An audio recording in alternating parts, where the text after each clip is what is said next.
Mayong adlaw mga kasilingan, kung nagplano mo mopalit og balay, pero naglibog, kung pag-ibig ba o bank financing ang mas maayo, relax lang, tabangan ta mo. Pero, certified homeowners ka na ba? Or forever lang magabang? Tara, istoryahan tani. Pag-ibig loan, mas gamay ang interest, 6 to 7% lang per year, o pwede pa nimong bayaran og 30 years, o mas gamay ang down payment, 5% lang sa uban. Pero, dugay ang approval, 3 to 6 months, o limitado pa ang loanable amount. Bank loan, mas paspas ang approval, 2 to 4 weeks lang, o pwede pa kang mas makakuha og dako nga loan para sa mas mahal nga balay.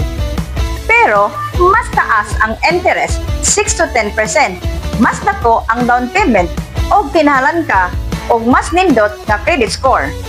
Asa ang mas maayo? Ug gusto ka og gamay nga bayranan, pag-ibig, ug gusto ka og paspas nga approval og daghang choices, bank loan. Ang importante, tan-awa kung unsay swak sa imong budget. Ug naglibog ka, message me for more real estate tips.